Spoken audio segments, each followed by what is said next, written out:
Hello, my dear students, my dear class 10th. This is chapter number 3 of Unit 1, and the chapter name is The Age of Revolutions. So, as you um, learn about the revolutionaries and the liberal nationalism in the previous chapters, you learn about Mazzini. So, here is an important statement of Metternich, the most dangerous enemy of social order. So this is yes, Metternich describe him, and who is him? Mazzini. He called the most dangerous enemy of a social order. Why? Because Mazzini is a revolutionary person. He is a young 24-year-old boy, and he wants a liberal national societies, and he established secret societies across the Europe. Okay, and Metternich is a person who like to a monarch. He want to be a conservative monarch, and he didn't like to changes what the Napoleon already made in France or introduced in the rest of the Europe. तो ये जो आपस में इस तरह से इतना इनका जो आइडियोलॉजी है वो मेल नहीं खा रही है, एक दूसरे से मैच नहीं हो रही है, और एक दूसरे से इतना अपोजिट हैं अपने अपने विचारों में, इस वजह से ये दिक्कतें हैं. अब एक इस टाइम आएगा ऐसा, आप ध्यान रखें इस बात का, कि 1815 में वियना कांग्रेस हो गया, ठीक, जिसे ट्रीटी ऑफ वियना भी कहते हैं, वियना हो गया. आफ्टर दैट जो फ्रांस का डिवाइडेशन हुआ, सब ने अपने अपने तरीके से उसको बाउंड्री सेटअप कर लिया और उसको वीक किया ताकि फ्यूचर में एक्सपेंड ना कर सके. अच्छा, तो उसके बाद जो ये 18 ईयर्स का मतलब प्रीमियम एक टाइम आता है, जिस टाइम पे रेवोल्यूशंस जो है ना बहुत तेज़ी से हो रहे हैं. इसीलिए इस पूरे एरा को इस्तेमाल किया है इस वर्ड से कि द एज ऑफ रेवोल्यूशंस. तो दीज 18 ईयर्स और 20 years time has a very importance in European history और in world history. What are the changes behind it this revolution, you will learn. और आप देखेंगे इसके बाद जर्मनी के यूनिफिकेशन और इटली का यूनिफिकेशन इसके बाद ही आएगा. तब आप देखेंगे कि वो रिवोल्यूशन इतने बड़े पैमाने पे कैसे हो रहे थे, मतलब क्रांति कैसे आ रही थी, कैसे इतने बड़े बदलाव आ रहे थे. So let's start. Okay, start करते हैं इसको यहाँ से. As a conservative regimes try to consolidate their power. Conservative regimes ही सेटअप हुए थे 1815 की कांग्रेस के बाद, सो ऑन.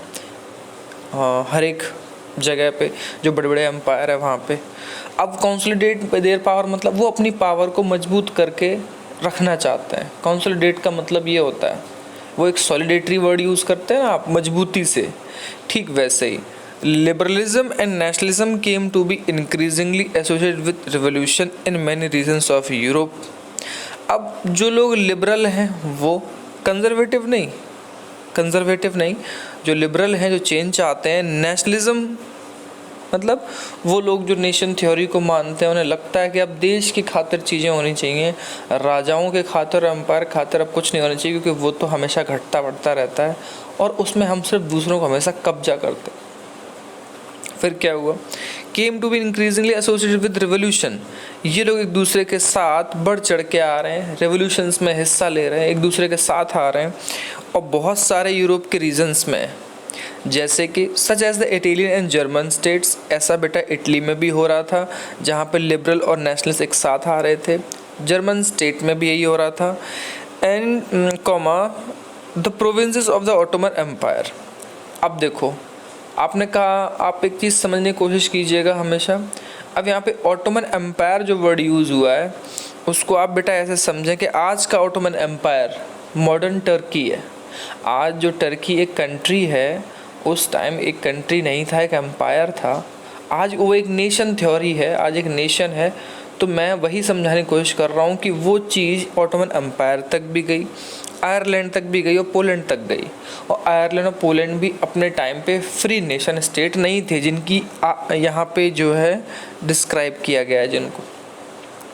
इन सभी जगहों पे यही हो रहा था, कंजर्वेटिज्म रिजिम्स को अपोज किया जा रहा था। नेशनलिस्ट और लिबरल जो लोग हैं, उनको मानने वाले जो लोग हैं वो एक साथ हैं, रिवोल्यूशनरीज क्रांतिकारी एक साथ हैं कि अब हमें राजा से मुक्ति चाहिए। ये ठीक वैसे ही है कुछ कुछ जैसे हमारे यहाँ ब्रिटिश क्राउन का शासन चलता था, महारानी का, और हम उससे छुटकारा चाहते थे। तो हमारे यहाँ भी लिबरल लोग थे, like Gandhian theories and many more. हमारे यहाँ बेटा नेशनलिस्ट लोग भी थे, लाइक बाल Gangadhar Tilak and many more. वो लोग सब साथ मिल के ही तो लड़े, आप समझ सकते हैं इस चीज़ को। और थोड़ा रिवोल्यूशनरीज भी थे, लाइक चंद्रशेखर आज़ाद, भगत सिंह, अशफाक उल्लाह खां, बटुकेश्वर दत्त। ये सब कौन है? सुखदेव राजगुरु, ये रिवोल्यूशनरीज हैं।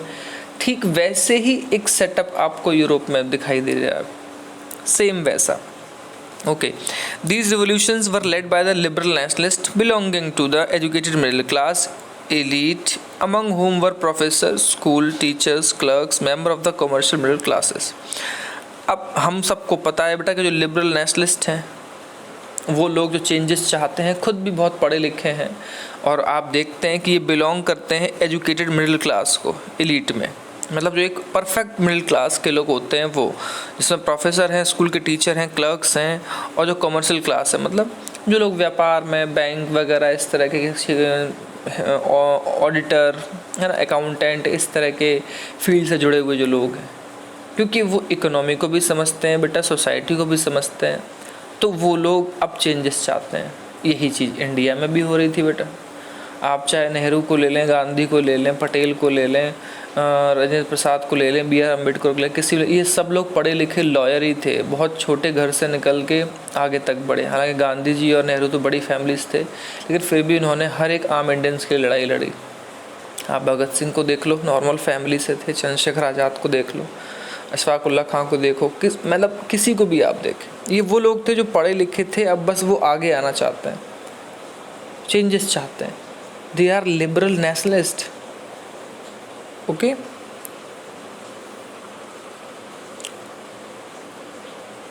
और जो ये रिवोल्यूशन हम पढ़ रहे हैं बेटा कि 1830 से चेंजेस हैं, उसकी सबसे पहली शुरुआत हुई थी। The first upheavals took place in France in July 1830। उसमें सबसे बड़ी शुरुआत हुई थी वो अगेन फ्रांस में हुई 1830 में। The Bourbon king who had been restored to the power during the conservative reaction after 1815। आपको याद होगा कि 1815 के बाद बूरबों को इस्टेब्लिश कर दिया था। कहाँ पे? फ्रांस में। लुई 16 जिस खानदान से आता था, उसकी जो परिवार थी बेटा वो बूरबो डायनेस्टी से थी, ठीक है। Were now overthrown by liberal revolutionaries. अब 1815 के बाद जो 15 साल राज किया उन्होंने, तो जो लिबरल रिवोल्यूशनरीज हैं, क्रांतिकारी लोग हैं, उन्होंने उसे वहाँ से हटा दिया। Who installed constitutional monarchy with Louis Philippe at his head, जिसने कि लुई फिलिपी को, किसने? 1815 की जो कंजर्वेटिव लोग थे, मिले थे वियना में, तो मोनार्की तो बेटा सेटअप किया था वहाँ पे, राजाओं को दोबारा से बैठाया था ना बूरबो डायनेस्टी को, तो बेटा लुई फिलिप वहाँ बैठा था, उनको हटा दिया लिबरल नेशनलिस्ट ने। तो पहला चेंजेस आया फ्रांस में। अब उसको सिंपल भाषा में समझ लें आप कि जब रिवोल्यूशन स्टार्ट हुआ अगेन 1815 के बाद, तो जो बूरबो डायनेस्टी है उसको वहाँ के क्रांतिकारी लोगों ने, लिबरल नेशनलिस्ट लोगों ने, राष्ट्रवादी लोगों ने उसको हटा दिया वहाँ से। हटा दिया से मतलब वो सब एक साथ थे, अब वो मान ही नहीं रहे थे और उसको हटा दिया। When France sneezes, Metternich once remarked, the rest of Europe catches cold। Metternich ने एक और बात कही थी कि जब फ्रांस छींकता है स्नीजेस, तो पूरे यूरोप को ठंड पकड़ लेता है। ये बहुत गहरी है बात अपने आप में, आप उसको समझें कैसे। बेटा आप पढ़ रहे हैं शुरुआत से कि 1789 में फ्रांस में रिवोल्यूशन हुआ, तो उसके बाद आप देखेंगे स्विट्ज़रलैंड, पोलैंड, रशिया, फिर पूरे यूरोप में फैलता गया। तो जो ये बात है ना कि छींक आना, तो कहने का मतलब ये होता है, आप सब जानते हैं कि आपको कोल्ड हो और आपको छींक आए तो वो मतलब फैल जाता है और भी लोगों को फैल सकता है, क्योंकि वो संक्रामक रोग है, ठीक। इन्फेक्शन नहीं, वो संक्रामक रोग है, तो वैसे ही कोई चेंजेस अगर फ्रांस में हो रहे हैं तो वो चेंजेस पूरे यूरोप में हो रहे हैं, इस बात का यहाँ पे ये मतलब है। तो मैटरनिक ने वही कहा, क्रिटिसाइज करते हुए, एकदम मतलब खिसियाते हुए ये बात बोली कि भाई पूरे यूरोप को ही सर्दी लग जाती है एक बार अगर फ्रांस छींक दे तो उसका मतलब ये कोई भी चेंजेस अगर फ्रांस में हो रहे हैं तो वो सारे चेंजेस यूरोप में हो रहे हैं, ये इस बात का मतलब है स्टूडेंट्स। अब आप देखेंगे आगे, और ये किसने कहा था बेटा? मैटरनिक ने। The July revolution sparked an uprising in Brussels which led to Belgium breaking away from the United Kingdom of the Netherland. और देखो ठीक इसके बाद क्या हुआ बेटा? फ्रांस में बूरबू डायनेस्टी को उखाड़ फेंक दिया वहाँ के लोगों ने, क्रांतिकारियों ने। जुलाई जो रिवोल्यूशन हुई थी उसमें क्या हुआ, ये जो ब्रसेल्स है, आप पावर शेयरिंग में चैप्टर 1 में सिविक्स में पढ़ रहे थे, वहाँ पे क्या किया इन लोगों ने, अपने आप को अलग कर लिया, वहाँ भी चिंगारी लग गई। और जो यूनाइटेड किंगडम ऑफ नीदरलैंड है ना बेटा, नीदरलैंड से हॉलैंड भी कहते हैं, बेल्जियम ने उसको अपने आप से बेटा अलग कर लिया। अब Belgium United Kingdom of Netherland का पार्ट अब नहीं रहा, यानी कि बेल्जियम ने भी अपने आप को उससे अलग कर लिया, यानी कि बेल्जियम अपने जो आज कंट्री है उसने अपने आप को अलग कर लिया एज अ नेशन स्टेट, और नीदरलैंड आज एक अलग कंट्री है, बेल्जियम एक अलग कंट्री है। तो अब ये सीरीज़ है मतलब 1 by 1 बहुत कुछ हो रहा है यूरोप में रिवोल्यूशंस के तौर पे। आगे देखते हैं, ठीक है। An event that mobilized nationalist feeling among the educated elite across Europe was the Greek War of Independence। बेटा इससे क्वेश्चन कई बार आया है, ठीक, ये थोड़ा सा इम्पोर्टेंट है, इम्पोर्टेंट तो ऊपर वाला भी है, जुलाई अपहीवल इन फ्रांस, ठीक, और ब्रसेल्स किससे अलग हुआ? नीदरलैंड से। ये छोटे छोटे टर्म्स जो होते हैं ये इम्पोर्टेंट ज़्यादा हैं, क्योंकि नवंबर दिसंबर में जो आपके बोर्ड एग्ज़ाम है वो MCQ बेस्ड ही आएंगे, तो MCQ तो वही कर पाएगा ना स्टूडेंट जो कि प्रॉपरली इस तरह से थोड़ा सा एक्सप्लेन भी करेगा, लिखेगा भी, हल्के फुल्के जो भी क्वेश्चन आते हैं शॉर्ट टाइप में वो सब आप तैयार कर पाएंगे, वही तो कर पाएगा, वही अच्छे नंबर लाएगा, क्योंकि बेटा दोनों ही बोर्ड का वेटेज बराबर होगा, इस बात का आप ध्यान रखें। तो अब ग्रीक वॉर ऑफ इंडिपेंडेंस की कहानी पढ़ते हैं, ये पूरा एक क्वेश्चन है जो कि बहुत इंपॉर्टेंट है। Greek had been part of the Ottoman empire since the 15th century. 15th century का मतलब हो गया बेटा 1400 के बाद से ही ऑटोमन एम्पायर, यानी कि जो कि टर्की है आज का, और वहाँ पे जो मुस्लिम्स हैं, मुस्लिम रूलर्स, उनका बेटा शासन था, सिंपल भाषा में अगर कहूँ मैं आपको तो ये ऑटोमन एम्पायर का पार्ट था, तो ग्रीस भी उसमें आता था जिसकी कैपिटल एथेंस है। The growth of revolutionary nationalism in Europe sparked of a struggle of for independence among the Greek. अब जो नेशनलिज्म का रिवोल्यूशन और उसका ग्रोथ पूरे यूरोप में हो रहा था, चिंगारी लग गई थी, फ्रांस में हो गया, बेल्जियम में हो गया, अब ग्रीस की तरफ बढ़ रहा है, तो वो सारी चीज़ अब ग्रीक मतलब वहाँ ग्रीक बोलने वाले जो लोग हैं ग्रीक्स, उनके बीच आ गई है। वो कब शुरू हुई बेटा? शुरू तो 1821 में ही हो गई थी, बट प्रॉपरली बहुत टाइम लगा उसको लास्ट तक आने में।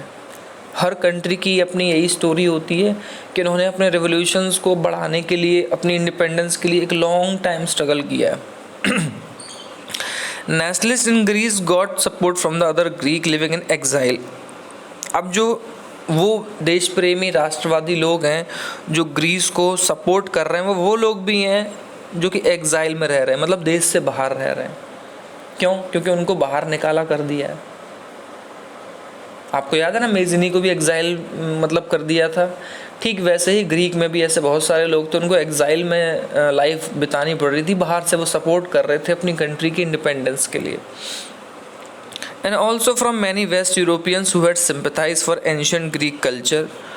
और उन वेस्ट यूरोपियन से, वेस्ट यूरोपियन मतलब बेटा जहाँ पे ग्रीस है ना, उसके इधर France, Portugal, Spain, Germany, England, ये सारे ही कंट्री हैं।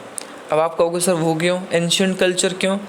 एक्चुअली क्या है बेटा, ग्रीक से बहुत सारी चीज़ें ऐसी निकली हैं कल्चर वाइज, चाहे आप क्रिश्चियनिटी को देख लें, चाहे आप साइंस को देख लें, चाहे यूरोप का एक जो कॉमन कल्चर है उसे देख लें, चाहे वो खान पान की चीज़ हो, पहनावे की चीज़ हो, शादी संबंधों का टाइम हो, ग्रीक ऑर्थोडॉक्स चर्च की बात हो, वो एक दूसरे से इस तरह से जुड़े हुए हैं। तो उसके प्रति वेस्टर्न यूरोप कंट्रीज की सिंपैथाइज है। क्यों?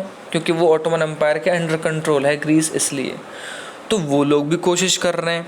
Poets and artist lauded Greece as the cradle of European civilisation. अब जो बेटा पोएट्स हैं और आर्टिस्ट हैं वो ग्रीस को as the cradle of European civilisation, मतलब यूरोपियन सभ्यता जो है, सिविलाइजेशन है उसका, वो उसे अग्रदाता कहते हैं। अग्रदाता का मतलब होता है जो हमेशा आगे रहता है और आप उसे सीख के कुछ चल रहे होते हैं। दूत, अग्रदूत, मतलब हम कहते हैं ना हमेशा कि हमारा कल्चर यहाँ से स्टार्ट हुआ है। हर एक रिलीजन कहता है कि मेरा कल्चर यहाँ से स्टार्ट हुआ है, तो आप उसको फॉलो करते पीछे पीछे तो चलते हैं। तो वैसे ही पूरी दुनिया में ग्रीस और पूरे यूरोप के लिए ग्रीस, जो चाहे चर्च की बात हो, चाहे साइंस की बात हो, चाहे लिटरेचर की बात हो, चाहे डेमोक्रेसी की बात हो, सोक्रेटिस की बात हो, मतलब मैं हर फील्ड की बात कर रहा हूँ। ग्रीस के लिए तो यूरोपियंस का अपने आप एक लगाव पहले से था, सिंपैथी थी, क्योंकि वो कॉमन कल्चर शेयर करते थे और वहाँ के लोगों ने इस चीज़ को, पोएट्स ने, आर्टिस्ट ने इस तरह से दिखाया कि देखिए ग्रीस तो हमारे सभ्यता का जनक है, हमारा जो कल्चर है उसका तो फादर इसे ही कहेंगे। तो वो एक दूसरे से जुड़ते चले गए। आप इस बात को समझने की कोशिश कीजिएगा, एक दूसरे से जुड़ते चले गए, ठीक है। And mobilised public opinion to support its struggle against the Muslim empire. Mobilised का मतलब होता है बेटा एक साथ करना, किसको? पब्लिक ओपिनियन, मतलब लोगों की राय भी इसी तरफ आ जाए जैसे कि पोएट और आर्टिस्ट चाहते हैं, ताकि उनको सपोर्ट मिल सके एक स्ट्रगल करने के लिए, जो कि ऑटोमन एम्पायर कैसा एम्पायर था बेटा? मुस्लिम एम्पायर। और मैंने आपको बताया था ग्रीक क्योंकि ऑर्थोडॉक्स चर्च को फॉलो करता है और पूरे यूरोप में सबसे ज़्यादा क्रिश्चियनिटी है, रोमन एम्पायर, क्रिश्चियनिटी। तो वो एक कॉमन कल्चर शेयर करते हैं रिलीजन वाइज एंड अदर जो फील्ड्स हैं वो। The English poet Lord Byron organised fund and later went to fight in the war. इनमें से एक पोएट तो ऐसा है बेटा लॉर्ड बैरन, जिन्होंने तो बेटा फंड भी जुटाए, पैसे इकट्ठे किए और युद्ध में जाकर लड़े भी, लेकिन उनकी डेथ हो गई फीवर की वजह से 1824 में, ठीक। लेकिन फाइनली ट्रीटी ऑफ कॉन्स्टेंटिनोपल, एक ट्रीटी हुई थी कॉन्स्टेंटिनोपल की 1832 में, उससे ग्रीस को एक इंडिपेंडेंस नेशन का दर्जा मिल गया। रिकॉग्नाइज्ड का मतलब क्या होता है बेटा? दर्जा, मान्यता, रिकॉग्नाइज्ड का। और वो ट्रीटी कब हुई थी? 1832 में, ट्रीटी ऑफ कॉन्स्टेंटिनोपल, और ग्रीस इस तरह से एक इंडिपेंडेंट नेशन बन गया। ये जो कॉन्स्टेंटिनोपल है, ध्यान रखिएगा, ये ऑटोमन एम्पायर की उस टाइम कैपिटल थी, जिसे कुस्तुनतुनिया बोलते हैं, और आज ये इस्तांबुल है, जो कि कैपिटल सिटी के पास है टर्की में, ठीक है। थोड़ा आप इन चीज़ों को समझिएगा। और कॉन्स्टेंटिनोपल एक टाइम पे रोमन एम्पायर का हिस्सा था, बट बहुत सालों के बाद उसको कब्जा किया टर्कीज़ ने, टर्की वाले लोगों ने, वहाँ के रूलर्स ने, और उसको अपने देश का पार्ट बनाया। और इस्तांबुल आज भी, जो कॉन्स्टेंटिनोपल को हम बोलते थे, वो आज भी टर्की के पास है, और वो बहुत बड़ा शहर है, शानदार शहर है, चाहे वो बिज़नेस के पर्पस से हो, चाहे वो किसी भी स्ट्रेटजिक पॉइंट से हो, वो टर्की के पास है आज। तो कॉन्स्टेंटिनोपल की बहुत लंबी लड़ाई है, उसके लिए आप बहुत कुछ देख सकते हैं, देखने के लिए अच्छा है। तो ये सब चीज़ें तो हम बाद में आपको बताएंगे, बस आप इतना समझ लीजिए ग्रीस को इस तरह से बेटा फाइनली इंडिपेंडेंस नेशन का दर्जा मिला। और ये तो बहुत ही शानदार टॉपिक है बेटे, बहुत ही शानदार टॉपिक है ये। ज़रा इसको समझें तो कि रोमांटिक इमेजिनेशन क्या होता है और नेशनल फीलिंग क्या है। पहली चीज़ तो रोमांटिक वर्ड का मतलब ही आप तो कुछ और समझते आए हैं, हकीकत में उसका वास्ता कुछ और है, और फिर उस वर्ड को हर एक फील्ड में यूज़ किया जाने लगा, ठीक। तो पहले आप रोमांटिक इमेजिनेशन को समझें। The development of nationalism did not come about only through war and territorial expansion. कहते हैं कि जो ये डेवलपमेंट हुआ है ना नेशनलिज्म का लोगों के भीतर, ये सिर्फ इस वजह से नहीं हुआ है कि हमने लड़ाइयाँ लड़ी हैं या फिर हमने अपनी देश की सीमाओं को बढ़ाया है लड़ते लड़ते, वहाँ से नहीं आता है ये सब। Culture played an important role in creating the idea of the nation. कहते हैं कि कल्चर हमेशा एक इम्पॉर्टेंट रोल प्ले करता है, चाहे वो देश का कोई भी आइडिया हो या फिर किसी स्टेट की एक थ्योरी हो।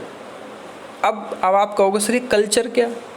बेटा कल्चर में ना आपकी लैंग्वेज आता है, आपके फूड आते हैं, आपके ड्रेस आते हैं, आपकी जो लोकल डायलेक्ट्स होते हैं वो आते हैं, मतलब जो आम भाषा होती है वो आती है। उसके बाद और क्या है इसमें, हाँ आपके ट्रेडिशंस, आपके जो भी परंपराएं हैं वो आती हैं, आपके कस्टम्स आते हैं, रीति रिवाज आते हैं, एवरीथिंग जिससे आप कनेक्टेड होते हैं, वर्शिप हो, रिलीजन हो, आपकी एथनिसिटी हो, सोशल ऑर्डर हो, एवरीथिंग इज़ कनेक्टेड। अब जैसे नेपाल एक हिंदू राष्ट्र है, तो नेपाल के हिंदुओं के और इंडियन हिंदुओं के शादी संबंध होते हैं बेटा। फिजी में हिंदू रहते हैं तो वहाँ के संबंध यहाँ होते हैं। ऐसे क्रिश्चियनिटी में होता है बेटा, ऐसे मुस्लिम्स में होता है। तो कोई देश एक दूसरे को ऐसे ही कनेक्ट करता है। मुस्लिम्स कहीं भी रहें बट उनके लिए मक्का मदीना पवित्र है। हिंदू कहीं भी रहे लेकिन उनके लिए गंगा यमुना या पशुपतिनाथ मंदिर पवित्र है, कंबोडिया का मंदिर पवित्र है। क्रिश्चियन कहीं भी रहे लेकिन उनके लिए वेटिकन सिटी या ग्रीक ऑर्थोडॉक्स या रशियन ऑर्थोडॉक्स या हमारे इंडिया में जो चर्च हैं गोवा में या केरला में वो उतने ही पवित्र हैं। तो हम एक दूसरे से कल्चर ही तो शेयर कर रहे होते हैं बेटा, हम एक दूसरे को हमेशा इस तरह से रिलेट करते हैं। ठीक वैसे ही तो कल्चर में आर्ट हो गया, पोएट्री हो गया, स्टोरीज़ हो गई, म्यूज़िक हो गया, ये भी सब हेल्प करता है नेशनल फीलिंग को बनाने में। अब आप कहोगे सर वो कैसे, बट आर्ट की बात करें, आप भारत माता का पोर्ट्रेट देखते हैं, बहुत सारे लोगों की तस्वीर देखते हैं, मूर्तियाँ देखते हैं, आप कविताएं पढ़ते हैं। हिंदी वाले सर भी आपको बहुत देशभक्ति कविताएं पढ़ाते होंगे, आपने भी पढ़ी होंगी। आपने बहुत सारी कहानियाँ पढ़ी हुई हैं उसके मामले में। म्यूज़िक भी आप देशभक्ति वाला सुनते होंगे ढेर सारा। क्या आपको ये सारी चीज़ें बेटा आपके अंदर कुछ ख्याल नहीं पैदा करती हैं, एक इमेजिनेशन नहीं क्रिएट करती हैं? तो आपको भी कहीं ना कहीं महसूस होता है कि हाँ भारत माता जैसी कोई चीज़ है और मुझे मेरे देश से बहुत प्यार है। अब केसरी मूवी आई थी, उसमें गाना है तेरी मिट्टी मिल जाऊं। बेटा उस गाने में ऐसा क्या खास है कि आप उस गाने को बहुत रिलेट करते हैं अपने आप से? आपको लगता है कि मेरे देश से मेरा भी प्यार बहुत ज़्यादा है। उस गाने को सुन के ऐसा क्यों लगता है आपको? क्योंकि बेटा वो आपके अंदर की फीलिंग्स को बाहर ले आता है। वो पोएट्री तो है, गाने ही तो हैं, लिरिक्स ही तो है, म्यूज़िक ही तो है। तो ये सारी चीज़ें बहुत रोल प्ले करती हैं नेशन को क्रिएट करने में। उसी चीज़ की बात हो रही रोमांटिक इमेजिनेशन। रोमांटिक मतलब एक ऐसा ख्याल जो आपको अपने लिए, अपनी कंट्री के लिए प्यार वाला भाव क्रिएट कर दे। आप उसके लिए जान दे रहे हैं, आप मर मिट रहे हैं, खून की नदियाँ बहा दूंगा अपने देश के लिए, मैं अपने देश के लिए सर कटा सकता हूँ, सर झुका नहीं सकता। ए मेरे वतन के लोगों जरा आँख में भर लो पानी। ये जो पोएट्रीज़ हैं, ये सॉन्ग्स हैं, हम सब के अंदर एक चीज़ क्रिएट करती हैं बेटा। वो क्या है कि नेशनल फीलिंग आती है हमारे अंदर। भारत माता की जय बोलते हैं तो फीलिंग आती है। तो रोमांटिक इमेजिनेशन अपने आप में बहुत ज़बरदस्त चीज़ है और वहीं से क्रिएशन ऑफ आइडिया और नेशनल फीलिंग्स होते हैं। ठीक है, तो ये क्वेश्चन है बेटा, यहाँ से ध्यान रखिएगा। क्वेश्चन है व्हाट इज़ रोमांटिसिज्म। ठीक, रोमांटिसिज्म क्या है या फिर रोमांटिक इमेजिनेशन क्या है, दोनों ही चीज़ें। तो आप यहाँ से ध्यान देना, यहाँ से आपके ये पॉइंट्स हैं कि डेवलपमेंट नेशनलिज्म का होता है वो वॉर और टेरिटोरियल एक्सपेंशन से नहीं होता है। कल्चर एक इम्पॉर्टेंट रोल प्ले करता है आइडिया ऑफ नेशन को क्रिएट करने में, और उसमें हेल्प करती है आर्ट, पोएट्री, म्यूज़िक और ये सब चीज़ें, ताकि हम अपने देश की भावनाओं को, फीलिंग को एक्सप्रेस कर सकें, सामने रख सकें। ठीक, दूसरा क्या है रोमांटिसिज्म क्या है स्टूडेंट, क्वेश्चन है ये। Define romanticism a cultural movement which sought to develop particular form of national sentiment. एक ऐसा कल्चरल मूवमेंट, कल्चर में कौन कौन आता है? आपकी आर्ट आएगी, आपकी पोएट्री आएगी, स्टोरी, म्यूजिक, हर तरह की चीज़ें। सॉट टू डेवलप, एक ऐसी पर्टिकुलर फॉर्म डेवलप करेगी नेशनल सेंटिमेंट्स की जो कि आपको आपकी देश के लिए, आपकी अपनी मदरलैंड के लिए प्यार का भाव जगाती है। वो हम रोमांटिसिज्म कहते हैं। Romantic artist and poet generally criticise the glorification of reason and science. अब जो रोमांटिक एज के आर्टिस्ट हैं, चाहे पोएट हों, चाहे आर्टिस्ट हों, या कोई भी लोग हों, पोर्ट्रेट खींचने वाले लोग हों, ये सब लोग ना लॉजिकल और रीजनिंग पे बात नहीं करते। लॉजिक और रीजनिंग मतलब साइंस पे, इन सब चीज़ों पर बात नहीं करते। इनका मानना है अगर इन चीज़ों में फंसे रहेंगे तो हर देश के नागरिक को अपने देश के लिए फीलिंग ही नहीं आएगी। तो वो किस चीज़ पे जोर देते हैं बेटा? वो जोर देते हैं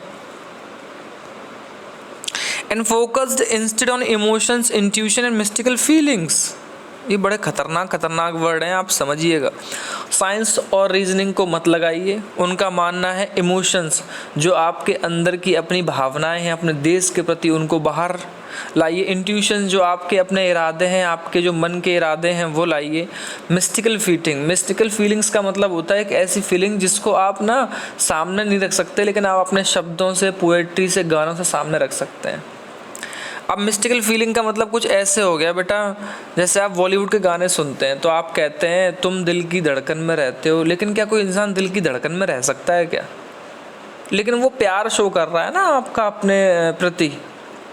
ऐसे ही जब देश के लिए गाने गाए जाते हैं, तेरी मिट्टी मिल जाऊं, तेरे खेतों में लहराऊं।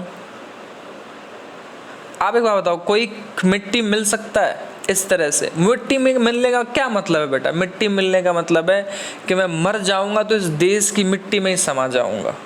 ऐसी भावनाएं जो कि बहुत प्रेम दर्शाती हैं अपने देश के लिए। ठीक है, मतलब आप समझिएगा उन चीज़ों को, जो आपके इमोशंस हैं, जो आपकी भावनाएं हैं, ये ठीक वैसे ही होते हैं जैसे मूवीज़ में दिखाते हैं, लड़का लड़की के लिए, लड़की लड़के के लिए। ये ढेर सारे गाने बना दिए हैं, ये दिल का शेप ऐसा बना दिया जबकि दिल का शेप ऐसा होता नहीं है। बहुत सारी चीज़ें बता दी हैं बेटा। ठीक, तो उन चीज़ों के बारे में ये आर्टिस्ट बात करते हैं। रोमांटिक इमेजिनेशन वो कंट्री के लिए शुरुआत हुई थी उस टाइम पे। Their effort was to create a sense of shared collective heritage, और उनकी कोशिश क्या रहती थी कि वो एक ऐसा सेंस क्रिएट कर सकें लोगों में कि लोग महसूस करें कि हम तो सब शेयर्ड कलेक्टिव हेरिटेज है हमारे पास। मतलब हमारे चाहे यहाँ की कोई भी चीज़ हो, वो हम सब की एक दूसरे के साथ जुड़ी हुई है। अब नेशनल एंथम गाते हैं आप, उसमें सब चीज़ों का नाम आता है, तो सब गाते हैं, सबका नाम दिया है, भाषाओं का, स्टेट्स का, एवरीथिंग। सारे जहाँ से अच्छा गाते हैं हम लोग। हिंदुस्तान हमारा, हम बुलबुलें हैं इसकी। क्या हम उसकी बुलबुलें हैं? नहीं ना। लेकिन वही बात है ना बेटा, पोएट और जो आर्टिस्ट होते हैं वो इन चीज़ों को मतलब इमोशन से, मिस्टिकल फीलिंग से उनसे जोड़ के दिखाते हैं ताकि आप महसूस करें कि आप इस देश का part. Common culture past as the basis of nation, और देश को बनाने के लिए एक कॉमन कल्चर पास्ट जो बीता हुआ है उसमें हम देखते हैं कि हमारा पास्ट था। लाइक ग्रीक इंडिपेंडेंस आपने देखा, पूरे यूरोपियंस एक साथ हो गए। वैसे ही हमारे यहाँ के जो राजा थे उनको हटा के लोग एक साथ हो गए और इंडिया के लड़े। हम एक कॉमन कल्चर हेरिटेज जो विरासत है उसको शेयर करते हैं एक दूसरे के साथ। उस बेस पे हम नेशन को बनाते हैं। ये इस चीज़ की कंक्लूज़न थी।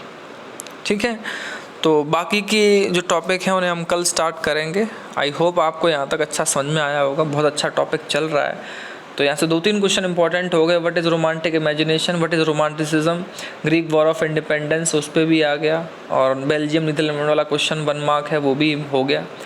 इन चीज़ों को प्रिपेयर करते रहिएगा आप प्लीज़, और कोई चीज़ नहीं आती तो आप पूछ लीजिए। Okay class, meet you tomorrow, thank you.